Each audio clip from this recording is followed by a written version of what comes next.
Wow,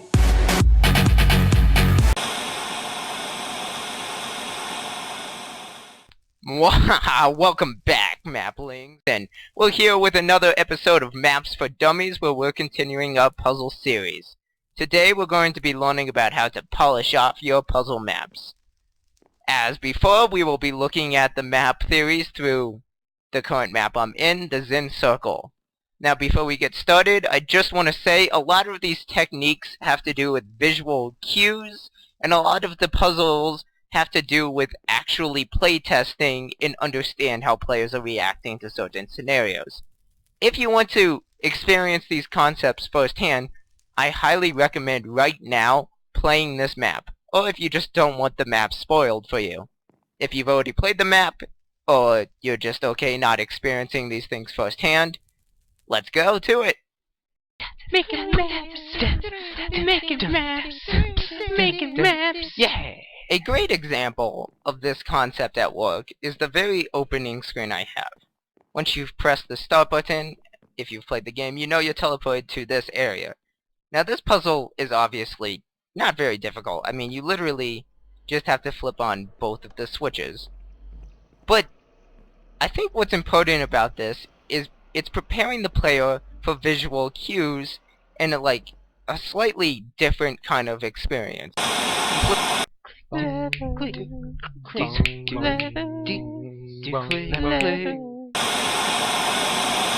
Very distinct sound effect. You walk forward, you're in a new area, and you turn around and the place has disappeared. See, despite the player not actually having to have any challenge up until this point, using visual cues you've mentally prepared them for the puzzle game they're about to endure. In this case, I had to prepare the player for a puzzle game with kind of mind-trippy teleportations and a little bit outside-the-box solutions, with audio cues and visual cues all over the place. And despite the first puzzle being easy, it made the player aware that even in a puzzle as simple as that, those clues were existent and they're going to be looking for it in the future. When I do my director commentary, or even possibly a tutorial on my map crawler, we'll be looking more into that idea.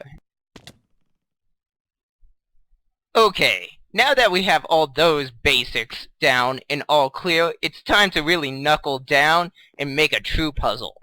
Now, this was probably one of the most hardest rooms to design visually. I mean, obviously you come down here, there is a lot of damn things going on, but I kept it simple. So, in a lot of interviews I read with puzzle game developers, the main thing they said was, make it clear where your player is supposed to go. It doesn't seem hard, but you have a red key, you have a red door. It's the first thing you see, you can walk straight towards it. Bam! You just solved a puzzle. You didn't know you solved a puzzle, but hey, you just did. That may sound kind of dumb until you realize this is all guiding you to walk straight forward. Now you have a button, you don't have your key, and you want to get to that button. Oh shit, new puzzle. You open this door. Now, there's kind of a weird thing right here where you're like, oh, now this door is open, and you're forcing your player to adjust to a new mechanic. You've all of a sudden put them in a puzzle that they don't even know that they were going into, so you're on a good pacing curve. But then, this is kind of dull. What do? How do they escape? Now they have to think outside the box. They have to stop inside this room, which was not actually obvious towards everyone, and turn here, and boom! Mind fucking blown. You're now in this area again. That's right. I hope you have your brain still intact, because I know I don't anymore. So, okay, you've made this puzzle for your player, and they're enjoying themselves. The puzzle really hasn't got harder again, but now those visual cues are really coming into play. Also notice how the bedrock is very distinct from the oak wood. Yeah, that's pretty flippin' dry. Whatever. Okay, now you have this. You obviously can't get to this, which you want. Big-ass chest, big-ass room. You want to get there. But right now, all the visuals are telling you, go here. You're supposed to walk straight. Yeah, there's a lot of things going on here. I mean, you have a door, but yet the player just walks forward. Now, they're going to probably stop here. and maybe get a key. Maybe they put the purple key in the teleport. Whatever. Who knows? We already kind of covered this. And all of a sudden they have a new visual. They want to get through this door, but how do they do it? Oh, check it out. Boosh. Orange. Also notice how the button started over there instead of over here. Meaning that it was really easy and one of the first things the player was attracted to. Wow, this puzzle isn't hard, but we're teaching them visual cues. And I'm gonna show you. This shit, it's important. It's really important. Seriously. I'll show you why in a second. Oh, another note here is, this is less of a... Well, this is a video about polishing, and this was a polishing technique I had right here. You get into this big room, but all of a sudden there's this challenge where you press a button, and you have to flip this switch. Now, this seems kind of like an odd thing in a puzzle game, like, man, this puzzle game hasn't been really challenging up to here, and, wow, I just have to flip this switch to open the door? See, the reason is because this is a difference in kind. It gives a little distraction. It gives your brain a pause. A way to breathe. Shut up! By just sticking your keys right there. But, oh shit. And now where are you just tempted to walk? You're just tempted to walk forward to that big chest and... You got a key. See, the player is rewarded. This is the first part of the game, and it's important. They are now ready. And they have to be ready, and I'll show you why in a second. They put in a key, sound effect, big door opens. How good do you feel about yourself right now? You feel like shit. Better. And once again, you have a difference in kind. Notice like how just walking across here, grabbing the key, opening the door, and now this little button challenge where you have to press these buttons in order fast. This is all preparing you for this. A big puzzle where the visual cues are kind of all over the place. You can't go here, you can't go here. Man, you can't go down here. Oh my god, there is so much to see. But wait. You may think that until you realize something else. You see that the puzzle's down here, and you see that there's all these things, but then you turn down here and you see 3 doors and a button. Check it. Despite, through all the confusion, you just saw your goal. Brilliant! I don't care what kind of puzzle game you're making. I fully understand that your puzzle game may not even share any of these mechanics. But make sure the player can visually see what they're supposed to be doing, and be understanding the mechanics and how they relate to each other. It's called polishing. I had a lot of people test play this map to get up to this point. Now you may be wondering, what was I going on about with the big door and the big chest? Well, that's because this map, well, not this map, this puzzle right here is pretty hard. It's one that made a lot of people want to quit.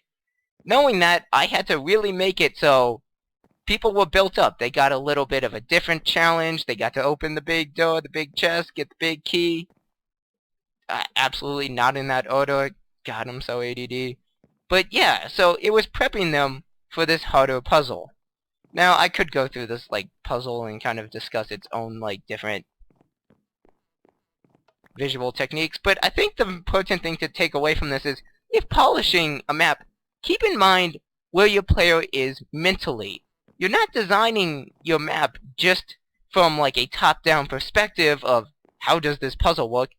See, another thing that should be noted is when you make those like little diagrams like I talked about in the last episode, I talked about how make like a little visual for what your puzzles look like.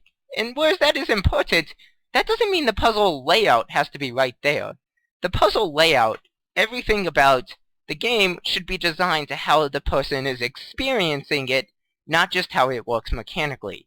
The tragic thing is, that means you're going to have to add things. It means you're going to have to move things around. And actually, as a side tip, you might want to give yourself some lenience. For example, I gave myself the lenience of having the player get teleported around a lot, and that was so helpful, because it let me insert levels where there wasn't previously levels, and let me teleport players where they previously wouldn't have been teleported. It gave me a huge amount of strong power to be able to, like, arch the difficulty curve. As you could see here, I mean, I had a bunch of these doors, and then I was able to adjust all the rooms accordingly to make the puzzle fit, and to make the challenge increase. and have differences in kind. So now that I've completely rambled for way too long, I will see you in the next video where I will just discuss this puzzle as a whole. It will be more of a director commentary than actually a sequel to these two videos, but I really hope these two videos gave you some insight on how to start your puzzle map, how to establish your mechanics, and how to really make an experience that the player will enjoy. The goal isn't just to make a hard puzzle, it's to build your player up to the point where they want to solve it. I'll see you in the next video, guys.